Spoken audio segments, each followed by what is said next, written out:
नमस्कार, मेरा नाम सदन, आप देख रहे हैं एक न्यूज़ 24। आज बिहार के पटना में मिलर हाई स्कूल में संकल्प महासम्मेलन का आयोजन किया गया था। इसके नेतृत्वकर्ता वैशाली के पूर्व सांसद रामा किशोर सिंह थे। रामा किशोर सिंह क्या कुछ कह रहे हैं, मंच से अपने कार्यकर्ता को संबोधित कर रहे हैं, जो भी जनता आए हुए हैं। आइए रामा किशोर सिंह को सुनते हैं। आज जो है यह कार्यक्रम रामा विचार मंच के द्वारा आयोजित पहला संकल्प महासम्मेलन का आयोजन, यह पहला जिला स्तर पर, प्रखंड स्तर पर यह कार्यक्रम का आयोजन जगह जगह आज से नहीं, लगभग 2 वर्ष हो गए इस मंच के इसके लिए स्थापित किए हुए, और 2 वर्षों से गांव-गांव में जाकर लोग इस मंच को मजबूत कर रहे हैं। और उसी का परिणाम है कि आज पहली सभा में, और इतनी व्यस्तता के बाद मैं जानता हूं बहुत सारे साथी ने हमको कहा कि 4 को बहुत ज्यादा शादी विवाह का समय है, इसलिए 4 का कार्यक्रम, लेकिन हमारे साथियों ने कहा कि नहीं, रखिए, कार्यक्रम निर्धारित है तो निश्चित रूप से इसको हम लोग को करना चाहिए, और चला। और मैं सबसे पहले सभी लोगों के प्रति आभार प्रकट करता हूं और धन्यवाद देता हूं कि आप सब लोग इतनी व्यस्त समय में सब लोग अपना मूल्य समय निकालकर आप सब लोग आए।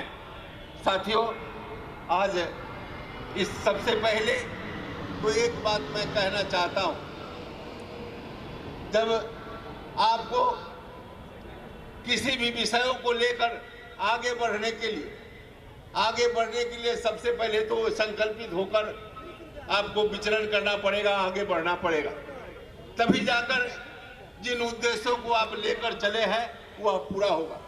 इसलिए सुनो क्या सागर में गर्जन तुम्हारा, सुनो क्या सागर में गर्जन तुम्हारा, स्वयं युग धर्म का हुंकार हूं मैं। इसी नारे के साथ इस संकल्प महासम्मेलन में उपस्थित रामा विचार मंच के तमाम साथियों को आगे बढ़ना पड़ेगा। साथियों, यह संकल्प सम्मेलन के आयोजन का उद्देश्य क्या है? हमारे प्रेस के साथी निरंतर पूछते रहे हैं कि इसके गठन का उद्देश्य क्या है। कोई भी मंच होता है, कोई भी राजनीतिक पार्टी होती है, कोई भी सामाजिक संगठन होता है, उसका प्रमुख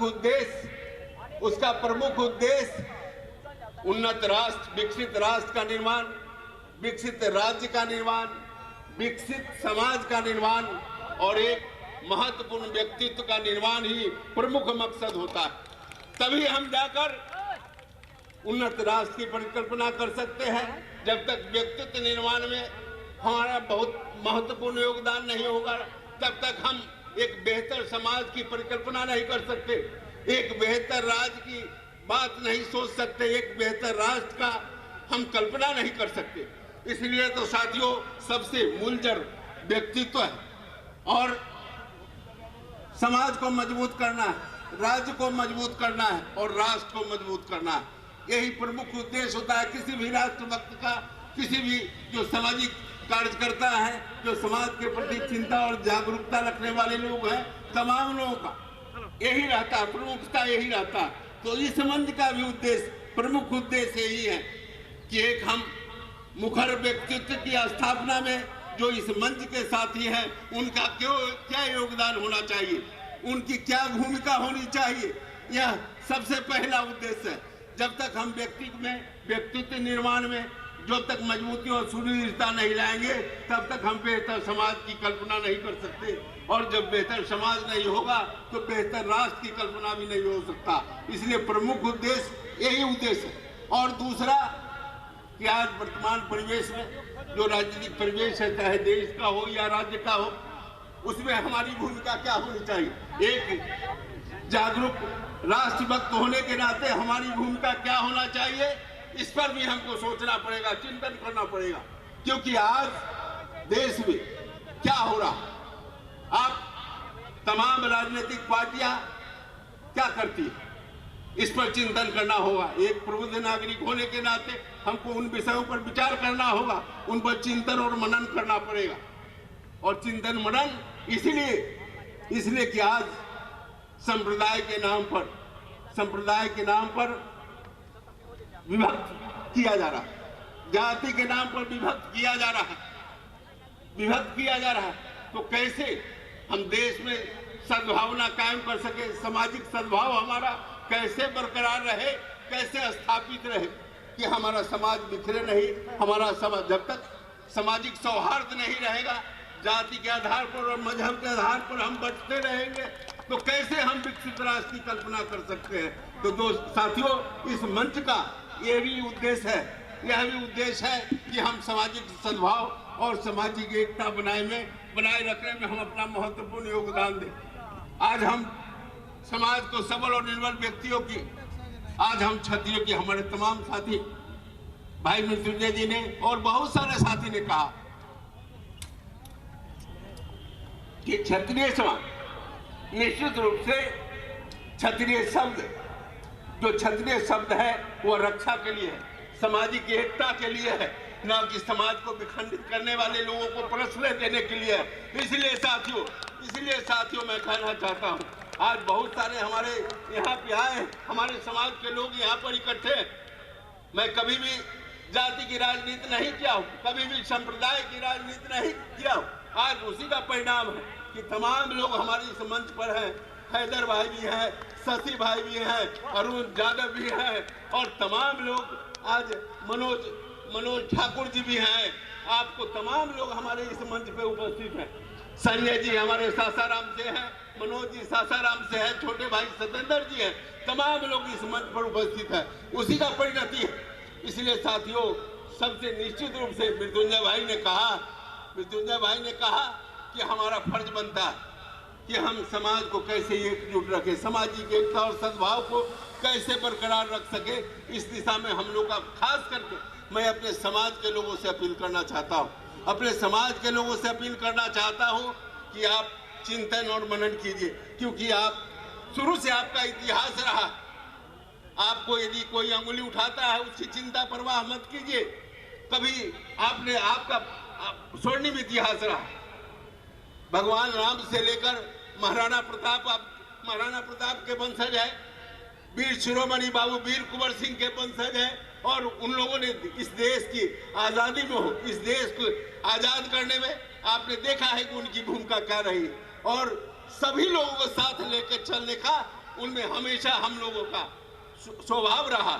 तो हम लोगों को चाहिए कि निश्चित रूप से सभी जाति और मजहब के लोगों को अपने गले लगाकर, अपने हृदय में बसाकर और लेकर के चले और एक मजबूत राष्ट्र के निर्माण में, एक सामाजिक सद्भाव स्थापित करने में हम लोगों की भूमिका अहम होनी चाहिए।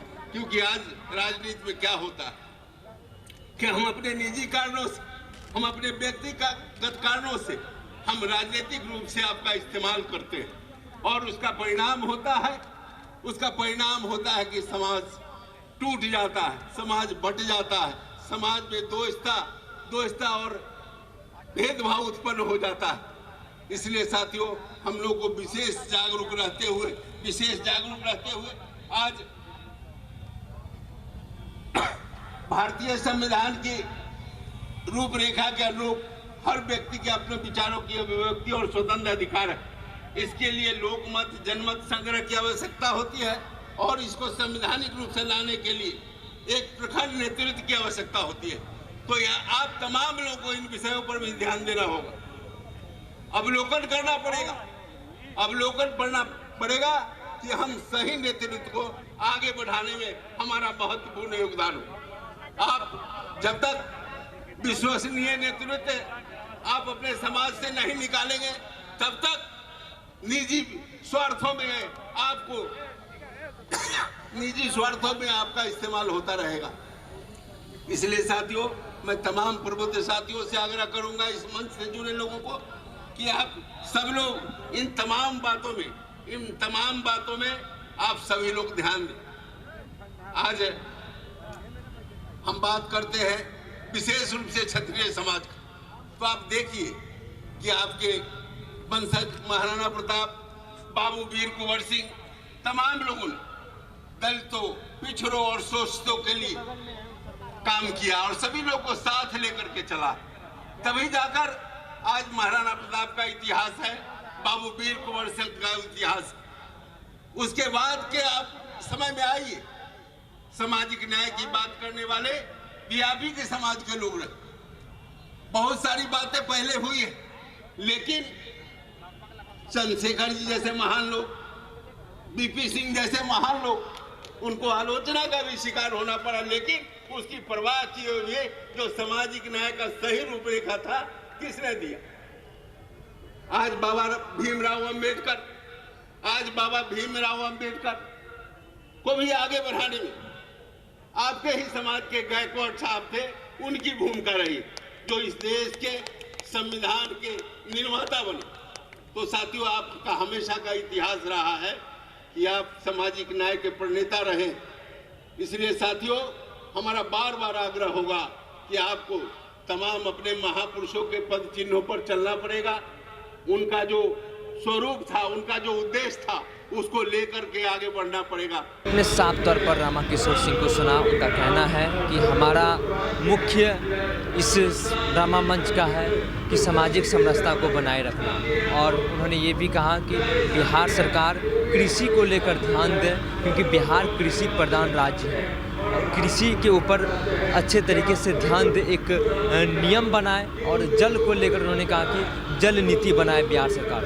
उन्होंने बिहार सरकार के जीविका दीदी का सराहना करते हुए कहा कि बिहार में जीविका भैया भी होना चाहिए। इसी तरह के उन्होंने ये भी कहा कि जो समाज, जो क्षेत्रीय समाज है, उनकी हर चीज़ में, बड़ी बड़ी चीज़ में योगदान रहा है। महाराणा प्रताप के वंशज, वीर कुंवर सिंह के वंशज, राम के वंशज, उन्होंने कई अच्छी बातें की गिनती कराई क्षत्रिय समाज को लेकर। इसी तरह के तमाम अपडेट के लिए आप बने रहिए न्यूज़ 24 पर। मेरे सहयोगी आशुतोष के साथ मैं सदनजी पटना।